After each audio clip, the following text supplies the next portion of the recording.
These videos on the steps for starting a compost business are going to get straight to the point. The first step is market research. The purpose of your market research is to answer two basic questions. Is it worth it to start a compost business in your area? And which market segments should you focus on at first? Okay, so what kind of questions do you need to ask and find answers for to come to these conclusions? Now, on the inbound side of things, that's the money that you'll get for if you do a collection service or if you charge for people to drop off scraps at your facility or some other drop-off point, or even tipping fees. These are the kinds of questions you need to get a general idea. Is someone else doing it, collecting or recycling food scraps? Is this a public or private entity? What rates do they charge, and how many participants do they have? And honestly, it's a pretty hard business to make go. So my advice is that if there's any functioning service already existing in your area, that it's probably not feasible for you to add another one. But that's up to you. You also need to know, are residents, restaurants, food services, are they interested in the service? Are they willing to pay for it? And if they are they willing to pay in advance to help you get up and running? And of course, general information like how many full-service restaurants exist in your area, how many coffee shops, juice bars, things like that. What do they currently pay for just regular trash collection? And what is their weekly trash generation, usually expressed in tons? Okay, so where do you get this information?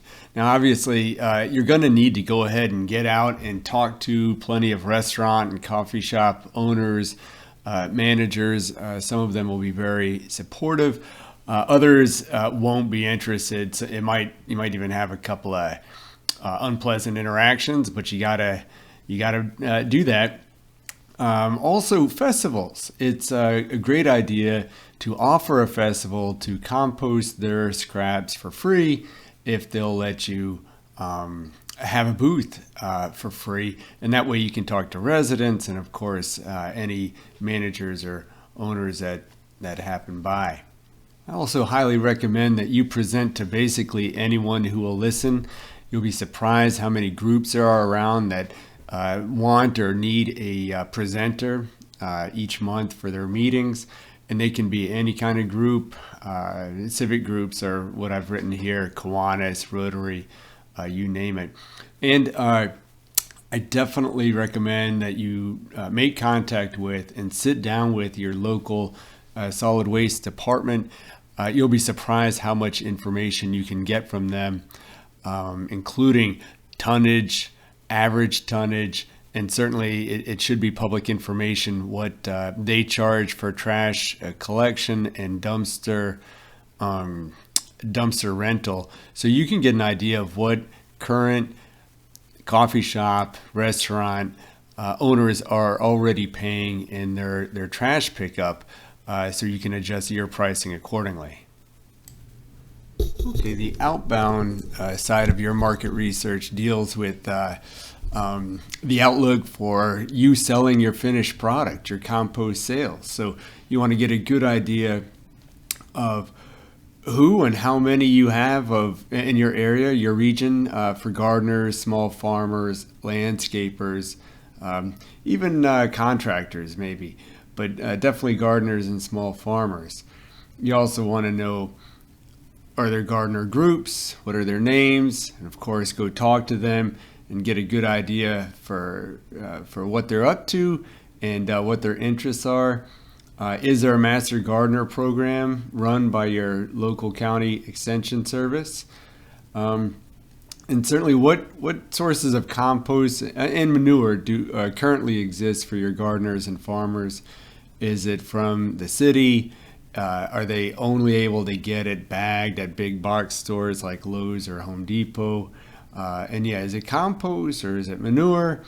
And what are the characteristics of it? And certainly, what are they paying for compost and manure at this time. Okay, and where do you get this kind of information?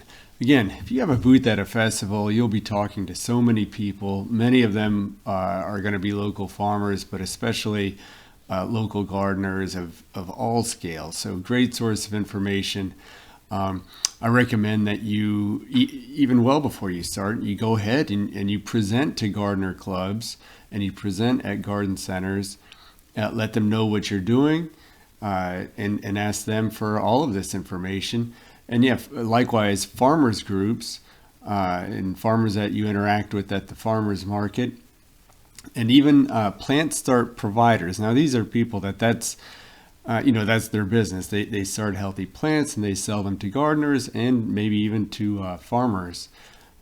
All of them are going to be excited about having a new high quality source of compost in their area. So they will be very eager to give you whatever information that you have, and they'll let you know what's available to them now and what they don't like about it. It could be price, it could be some aspect of the quality. So I definitely recommend those. Okay, so we return to our original questions. Hopefully, after gathering a good bit of information, and hopefully with not just some qualitative information, but also quantitative information. We've got some numbers you can put to it. You can start to get an idea in your area. Is this business even worth it? Is there the enthusiasm for it? And along with that, for both the inbound and the outbound, I strongly recommend that you really focus on one of the segments to begin with. For inbound, are you going to focus on residential pickup, commercial pickup, or perhaps even industrial scale drop-offs at your facility? And likewise with the outbound, are you really going to aim initially at the needs of your local gardeners, or are you going to think of yourself as servicing the farmers or landscapers first? Again, not that you're going to deny the others, but what will be your focus?